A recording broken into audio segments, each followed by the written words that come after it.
Ring. Watch. Wallet. Now. Not the ring. Last chance, old man. Give it up or we take it. You're making a mistake. You know what these scars are from? Every scar has a name. This one's from Marco the Hammer Valdez, 2006. He broke his orbital bone on my hand when I countered. This one's from Antonio Ruiz, 2009. His teeth went through my glove. He didn't get up. His weight transfers to the balls of his feet. His hands, which had been relaxed at his sides, come up slightly. Every man who's ever faced real combat would recognize that stance. But these aren't combat veterans. They're prison bullies. Guard Morrison, shouting from the tower, break it up. No congregating in groups larger than 4. Move it. Reeves smiles, a predator's smile. Reeves, saved by the bell, old man. But there's no guard in your cell at night. Remember that. Come on, boys. They walk away. Marcus stands alone in the yard, his hands slowly unclenching. Jerome, who's been watching from nearby, approaches. Jerome, Marcus, you gotta talk to the guards. Request protective custody. This is about to get real bad. Marcus, protective custody means lockdown 23 hours a day. Might as well add years to my sentence. Jerome, better than being dead. You don't understand, Reeves has killed before. And he's gonna come at you tonight. You need protection. Marcus, turning to look at Jerome, and for the first time, something harder shows in his eyes. Jerome. I appreciate your concern. But I don't need protection. I need people to leave me alone. Jerome, what are you gonna do? Fight 6 men at once? Marcus, quiet, almost to himself, if I have to. Jerome had no way of knowing that Marcus had once fought off 9 Taliban insurgents in a pitch-black cave system outside Kandahar, armed with only a knife and a dying flashlight. He'd held a rooftop in Ramadi for 6 hours against sustained assault, waiting for extraction. 6 prison bullies in an 8x10 cell. That wasn't a fight. That was a Tuesday in Fallujah. That evening, during recreational phone time, Marcus finally gets his weekly 15-minute call. He dials a number from memory. The phone rings twice before a crisp, professional voice answers. Voice on phone, female, authoritative, Williams. We've been waiting for your check-in. Status? Marcus, voice low, back to the wall so others can't hear, contained. Situation developing but manageable. Voice, your attorney is working the appeal, but it's slow. Prosecutor has connections. You're looking at minimum 6 months before we can extract you legally. Can you hold that long? Marcus, affirmative. But I need you to know, there may be an incident. Soon. I'm trying to avoid it, but... Voice, Marcus. You know the orders. Stay invisible. No matter what. Your record can't be compromised. If anyone discovers who you really are, it jeopardizes active operations, team positions, intelligence assets. Marcus, I understand the stakes, Commander. But they're pushing me toward a line. If they cross it first. Voice, sharp, then you let them. You take it. That's the job right now. Your country needs you intact more than it needs you vindicated in a prison yard. Are we clear? Marcus, long pause, jaw tight, crystal clear, ma'am. Voice, softening slightly, 6 months, Marcus. Maybe less. The team asks about you every briefing. We're working on this. Just, hold the line. Marcus, always do. He hangs up. Turns around to find Cricket leaning against the wall, 10 feet away, smirking. Cricket, that your girlfriend, old man? She sounded official. All, yes ma'am, no ma'am. You used to be military, didn't you? Let me guess, army cook. Supply sergeant. Marcus, walking past him, something like that. Cricket, calling after him, don't matter what you were outside these walls, old man. In here, you're just meat. And tonight, Reeves is carving you up. Cricket had just overheard a conversation between a decorated SEAL operator and his Naval Special Warfare Command superior. But all he heard was submission. All he saw was a broken old man calling home. It never occurred to him that the woman on that phone could activate a SEAL team with one call. That she commanded operators who could infiltrate this prison, extract Marcus, and disappear before morning count. But that would mean exposing a decorated hero's unjust conviction. And the Navy protects its secrets even more fiercely than it protects its people. Midnight. The prison is locked down, cell doors sealed. Marcus lies on his bunk, eyes open, listening. Jerome is asleep on the bottom bunk, snoring softly. Then Marcus hears it, the distinctive sound of a cell door being manually unlocked. Not his door. 3 cells down. Then footsteps. Multiple sets. Approaching. Every SEAL knows that the most dangerous missions happen at night. When visibility is low. When help is far away. When the enemy thinks they have every advantage. And Reeves had just made the tactical error of choosing darkness to attack a man who'd spent 2 decades operating in it. Marcus's cell door clicks, manual override. It slides open. 6 figures enter, Reeves, Torres, Big Man, Cricket, and 2 others. They move in fast, confident. This isn't their first nighttime attack. Reeves holds a sharpened piece of metal, a prison shiv. The others carry weighted bags and lock combinations wrapped around their fists for extra impact. Reeves whispered, "Last chance, old man. You gonna move product for me, or do we teach you the hard way?" Marcus sits up slowly, swinging his legs off the bunk. In the dim light from the corridor, his face is calm. Almost resigned. "Marcus, leave now, and I won't report this. You've got 5 seconds. Cricket, 5 seconds. Listen to this fool. Marcus, 3 seconds. Reeves, laughing quietly, "You still don't get it, do you? There's 6 of us. 1 of you. And no guards coming to save you. By tomorrow morning, you'll be begging to move whatever I tell you to move. Now get up and take what's coming." Marcus, standing, voice going completely flat, 1 second. Reeves, "Time's up, old man." Reeves lunges forward with the shiv, a quick upward thrust aimed at Marcus's abdomen. And that's when everything changes. What happened in the next 8 seconds would become legend in C Block. But only 2 men in that cell truly understood what they'd just witnessed. Reeves wasn't one of them. Marcus's body moves with shocking speed, his hand shoots out, grabbing Reeves's wrist mid-thrust, twisting with surgical precision. There's a crack, Reeves's wrist breaks. The shiv clatters to the floor. Before Reeves can even scream, Marcus drives an elbow into his solar plexus, collapsing him to the ground, gasping for air. Big Man charges from the side. Marcus pivots, using Big Man's momentum against him, redirecting his force into the cell wall with a sickening thud. Big Man drops, unconscious. Torres and Cricket come together, trying to overwhelm with numbers. Marcus's hands are a blur, a palm strike to Torres's nose that sends him staggering back, blood pouring. A low kick that buckles Cricket's knee with a wet pop. Cricket goes down howling. The 2 others hesitate, seeing their entire crew dismantled in seconds. They back toward the door. Marcus, voice calm, not even breathing hard, "Smart choice. Help your friends." They grab Cricket and Torres, dragging them out. Big Man groans but manages to crawl out on his own. That leaves Reeves, still on the ground, cradling his broken wrist, staring up at Marcus with a mixture of shock and rage. Reeves, gasping, What the hell are you?" Marcus, crouching down to his level, "I'm someone who wanted to be left alone. I gave you chances. Multiple chances. And you refused to take them. Reeves, you're dead. You hear me? I run this block. I'll have you killed."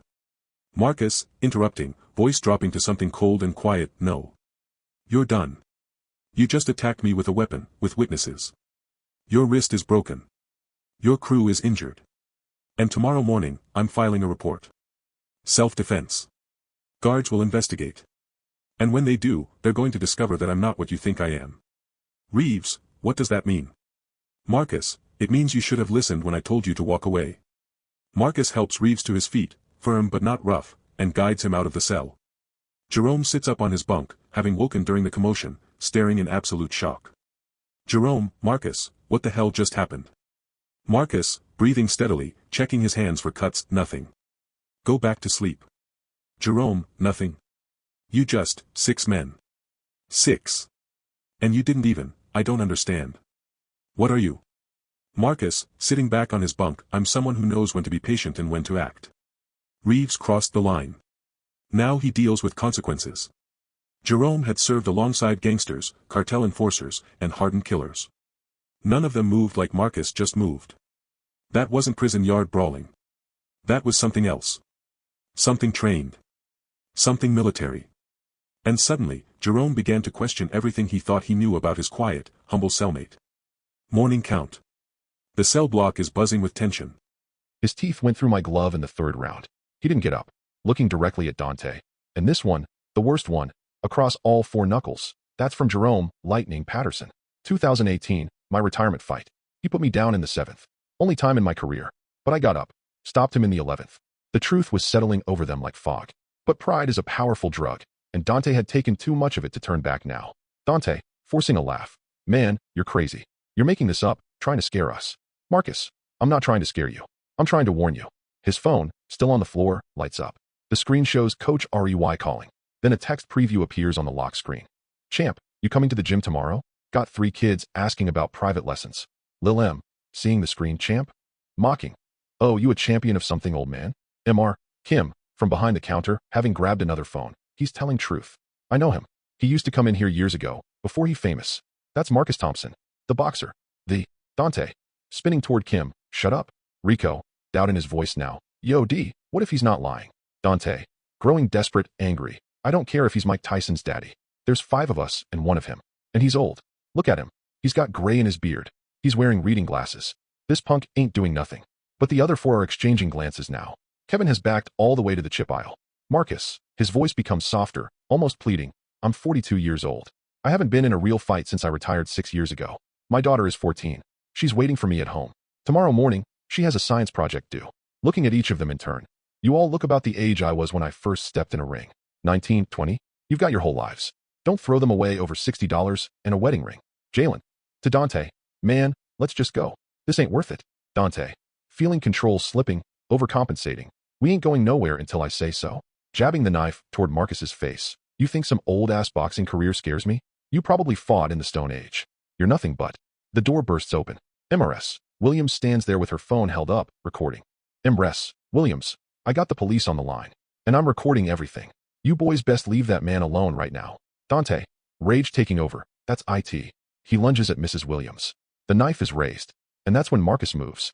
What happened next took 3.5 seconds.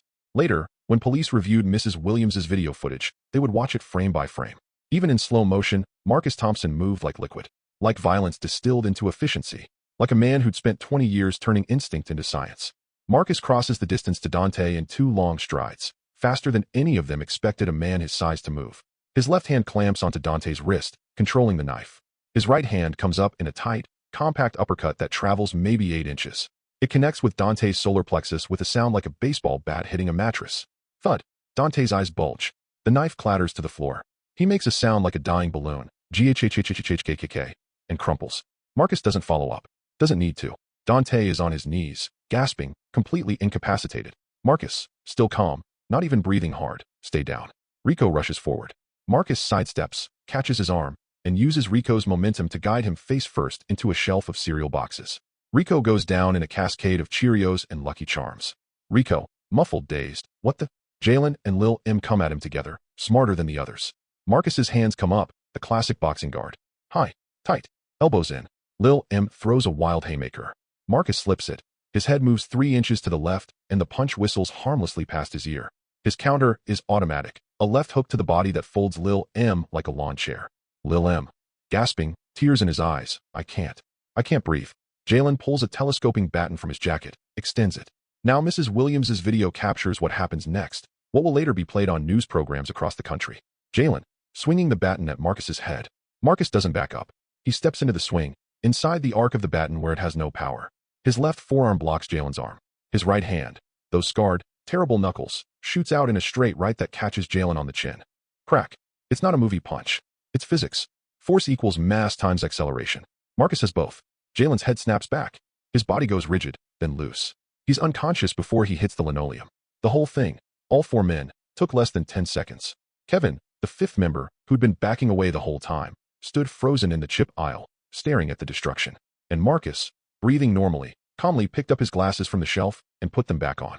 Marcus, looking at Kevin, you've been trying to leave since this started. That shows wisdom. Use that wisdom now. Sit down over there and wait for the police. Don't make me include you in this. Kevin, voice shaking, nodding rapidly. Yes, sir. Yes, sir. I'm sitting right now. Kevin slides down the wall, sits on the floor, hands visible. Mrs. Williams, still recording, speaking to her phone. Officers, the threat has been neutralized. The man who defended us, his name is Marcus Thompson. He used to be a professional boxer. He's not a threat. The 5 young men who tried to rob the store, 4 of them are incapacitated. 1 is cooperating. Sirens wail in the distance, growing closer. Marcus kneels beside Mr. Kim, who's still behind the counter. Marcus, you okay, Mr. Kim? Mr. Kim, shaking, nodding. You really are him. The mathematician. My son, he watched all your fights. He's going to lose his mind when I tell him. Marcus, smiling gently, just glad everyone's safe. He walks to where his phone fell, picks it up. The screen is cracked, but functional. He dials. Marcus, into phone. Hey, baby girl. Yeah, daddy's fine. I'm going to be a little late. I'll explain when I get home. Yes, I got the eggs and milk. Pause, listening. No, everything's okay.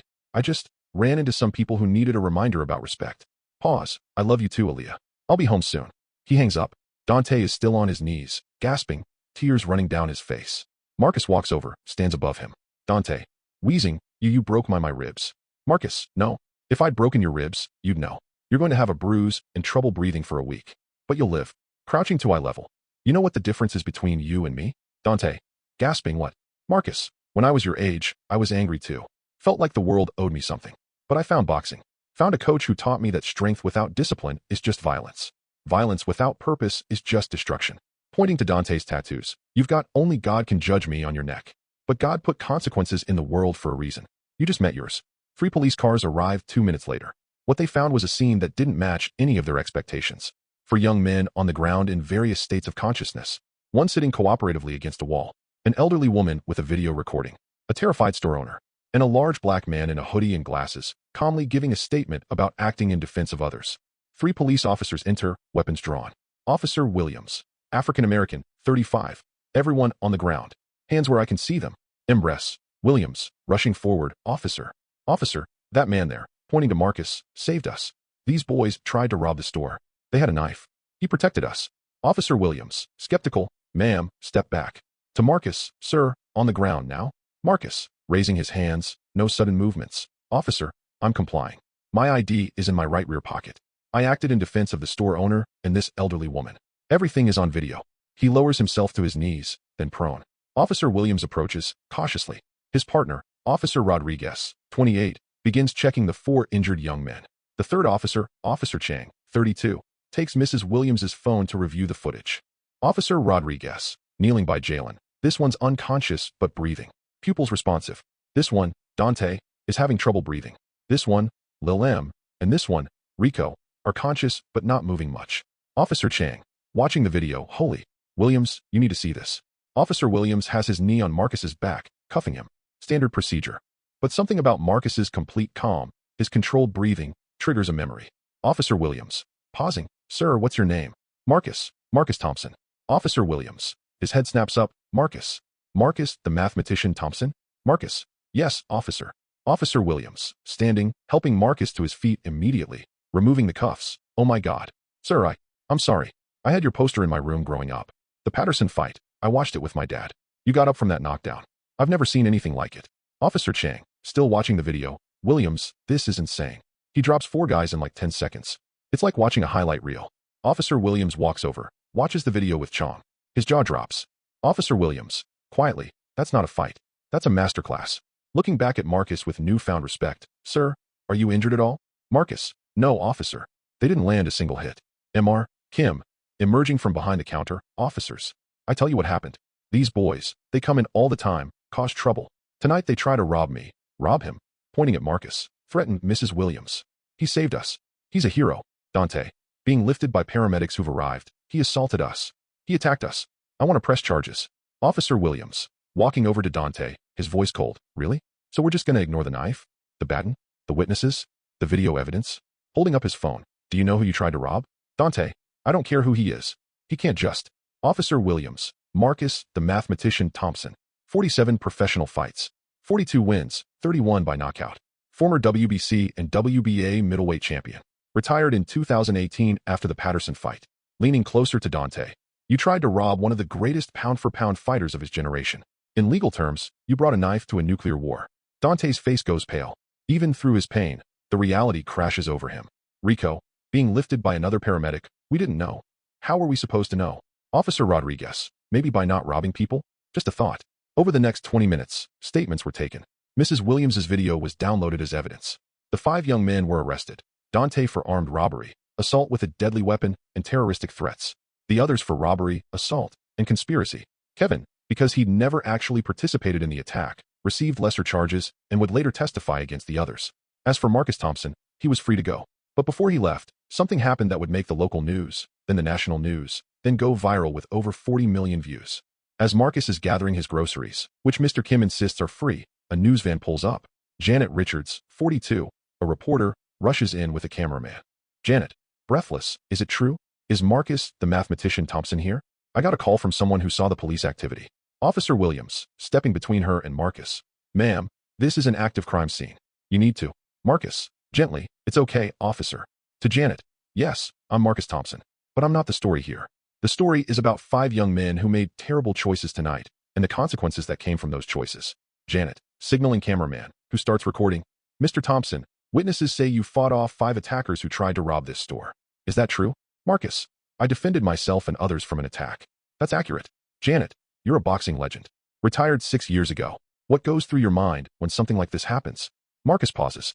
Looks at Dante being loaded into an ambulance, hands cuffed to the gurney. Looks at the knife in an evidence bag.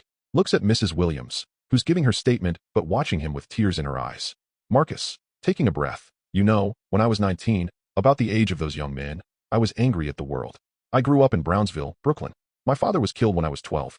My mother worked 3 jobs. I was heading down a bad path. And then a coach named Reynaldo Cruz saw me get into a street fight. Saw I had hands.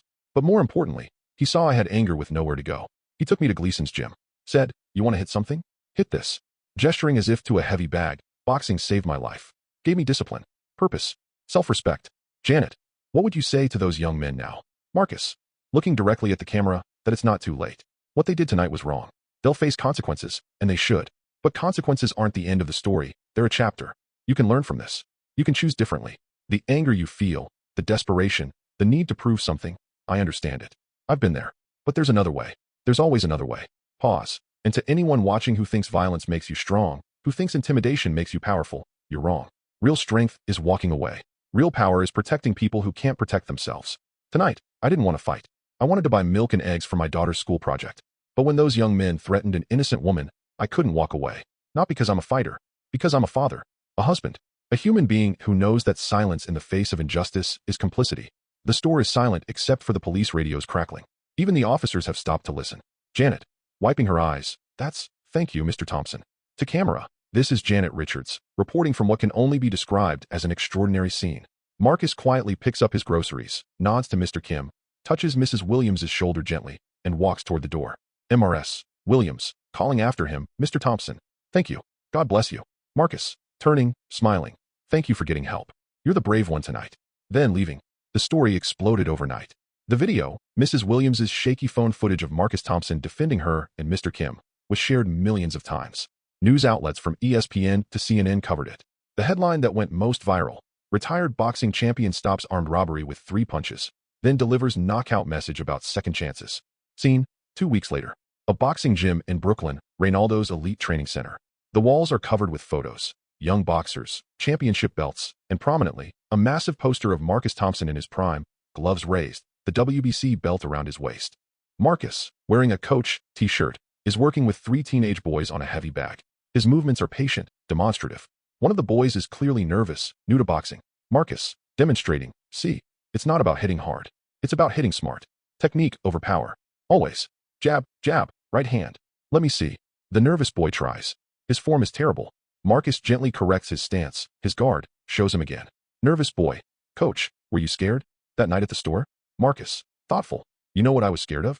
Hurting those young men worse than I had to. Scared of my daughter seeing the news and thinking her dad was some kind of violent man.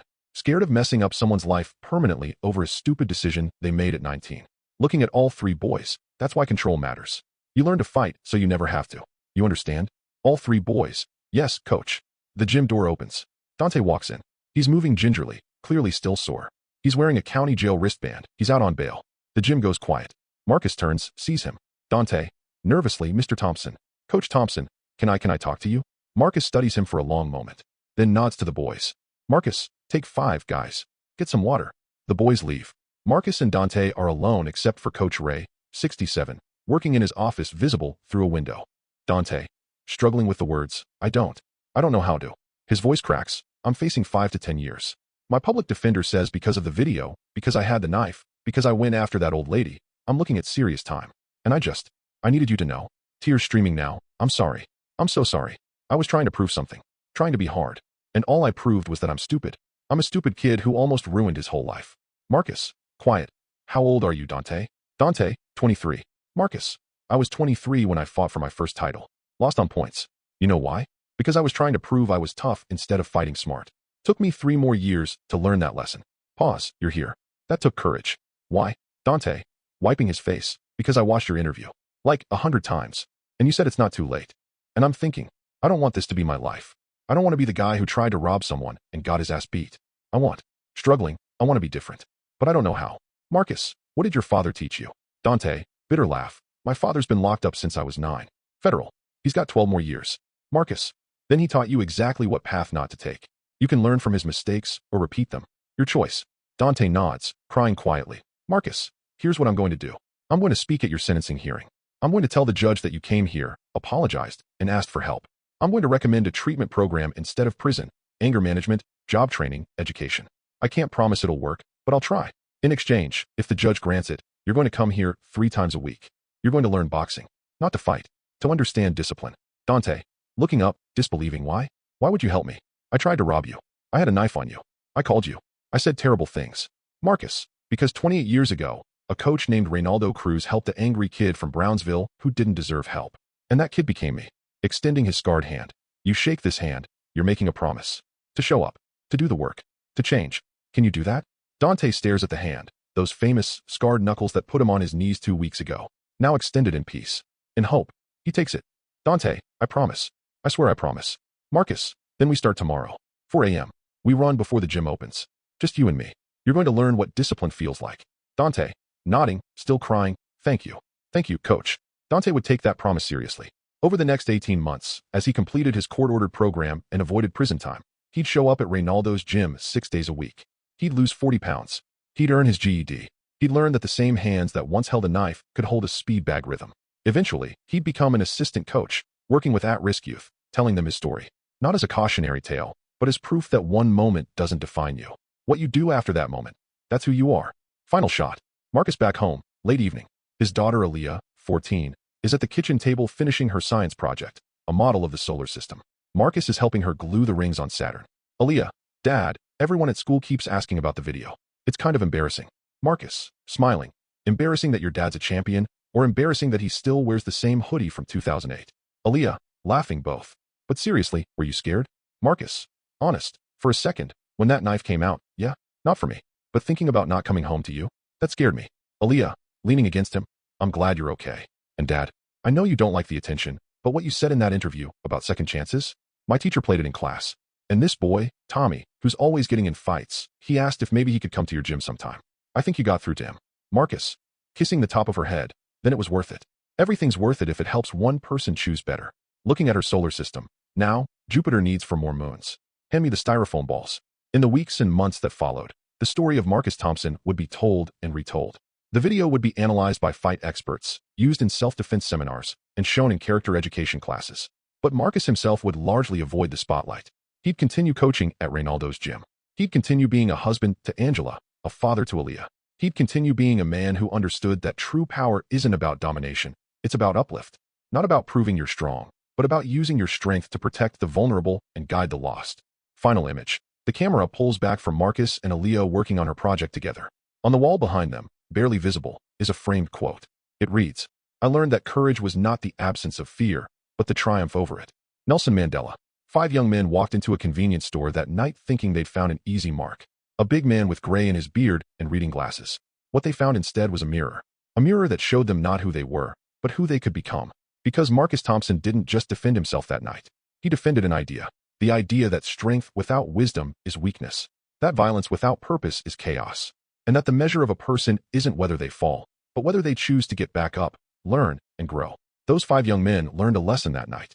But the biggest lesson wasn't thrown with fists. It was extended through a scarred hand, offering a second chance. Because that's what real champions do. They don't just win fights. They help others stop fighting altogether. Marcus, the mathematician, Thompson retired from professional boxing in 2018 with a record of 47-5-0, 31 KOs. He continues to coach young fighters in Brooklyn. Dante Williams completed his court-ordered program. earned his GED, and now works as a youth counselor, using his story to mentor at-risk teens. The other 4 young men from that night received sentences ranging from probation to 3 years. All 5 have since stayed out of legal trouble. Mr. Kim's corner store remains open 24 hours. Marcus still stops by occasionally, usually to pick up milk and eggs. Don't judge people by their appearance. Everyone has a story, and everyone deserves a chance to rewrite theirs. Moral: the strongest person in the room isn't the one who fights. It's the one who knows when to fight, how to fight with restraint, and when to extend mercy afterward.